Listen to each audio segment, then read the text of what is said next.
Let's proceed to the differential diagnosis of herpes in Western and Chinese medicine. Let's start with the Western differentiation. First, here we have herpes simplex virus type 1.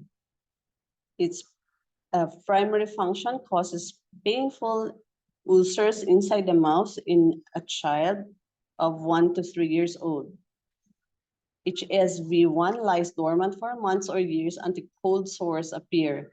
Attacks triggered by emotional upset, fatigue, and tiredness, colds, or other viruses that weaken the body's defenses, premenstrual periods, strong sunlight, cold winds, and it is contagious. Next type is herpes genitalia, or HSV2. It is infection similar to HSV1. 50% of herpes genitalia are due to HSV1. There is painful ulceration, dysuria, painful vaginal or urethral discharge. There is fever, myalgia, swollen lymph glands, and symptoms probably more severe at initial attack than subsequently. This is also contagious. The third type is herpes zoster or shingles. This is acute localized infection with varicella zoster virus, causing painful blistering rash. Following chickenpox, the virus remains latent for years in the nerve tracts that emerge from the spine. When reactivated, it spreads along the nerve tract, first causing pain or a burning sensation. Symptom progressions are the following. It will start with tingling sensation in the affected area. Fever and malaise may be present.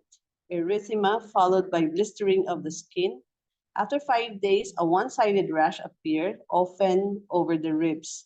There will be blisters, turn yellowish, flatten and dry out, and crust over. And then post-therapeutic neuralgia may occur following an attack due to nerve damage. Now let's go to the Chinese differentiation.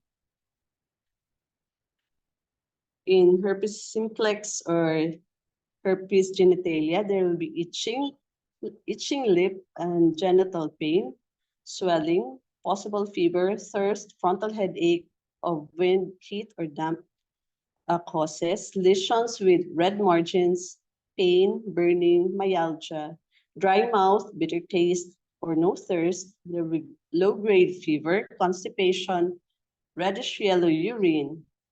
If there is wind damp heat in the spleen and stomach with temporal headache, there will be irritability, tooth grinding, myalgia, red eyes, facial flushing, dizziness, bitter taste. If there is stagnation of liver qi and liver fire blazing. In herpes zoster, there is acute red painful blisters, fever, if there is damp heat or toxic pathogen invasion. If there is large fluid-filled blisters, it means there is dampness. In the late stage, there is shingles, dry skin, pain, old blisters flaking, if there is qi and blood stagnation. Now let's go to its etiology. In simplex or genitalia herpes, its etiology is on fatigue, overwork, exposure to virus, windy, sunny climate, cold, flu, damp, heat-producing foods, anger, and frustration.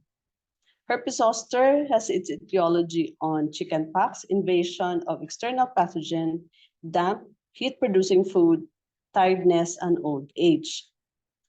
For the Zangful patterns, herpes simplex or herpes genitalia has an excess pattern in wind heat invading the channels, damp heat in spleen, damp heat in stomach, and liver fire blazing. For deficiency patterns, we have somakin deficiency with empty heat and spleen qi deficiency. In herpes zoster, it could be due to damp heat in the liver, damp heat in gallbladder, accumulation of dampness, and qi and blood stasis.